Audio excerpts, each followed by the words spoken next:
I think Prince Philip's lasting legacy will be largely that he was the longest serving royal consort. And I mean, that was a role that had always been pretty ill defined. And he had to struggle, I think, at times to figure out what to do. But he did manage to carve it into a pretty spectacular role. He took on a lot of charitable engagements, a lot of endeavors, and he was everywhere. I mean, he attended and participated in thousands and thousands of activities right up until he was well into his 90s. So I think that's probably going to be his lasting legacy. Prince Philip is definitely, the end of an era, and I think it was the Prime Minister of Australia who mentioned that.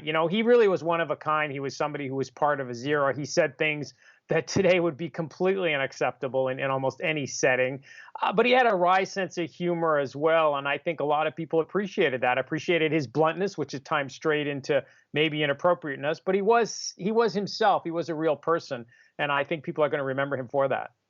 The palace really has been scrambling here to adjust its funeral plans because of the pandemic. Britain is still under a pretty tight lockdown. And while some measures are being lifted on Monday, funerals are still restricted to 30 people. So it's unclear how many members of the royal family will be able to attend. There aren't going to be any public events. Now, Prince Philip didn't want a state funeral and wasn't going to get one, but nonetheless, there were planned to be some public events, including a gun carriage procession through the streets of London. That's obviously off. So we're not really sure even when the funeral is going to be held or what will entail. We do know it is more than likely to be at Windsor Castle in St. George's Chapel, where he is to be interred anyway. And I think the funeral was slated to be there before anyway. But anything public, you're not going to see a bunch of dignitaries flying in. You're not going to see heads of state flying in. It's going to be sort of low-key on that level, but obviously broadcast around the world.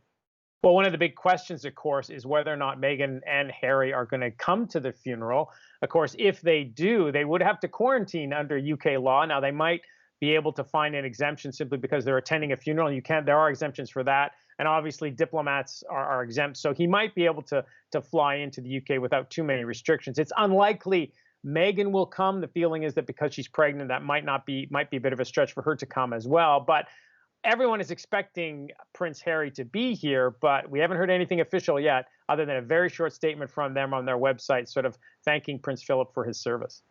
It will be a very interesting family reunion. We also haven't heard anything from Prince William and Kate. They've all adjusted their social media profiles to put pictures of Prince Philip there. Now, it is not really expected that Prince William would say anything simply because Buckingham Palace has put out the statement kind of to cover everybody. But it will be fascinating, obviously, to see the interaction between all of them when this funeral does take place.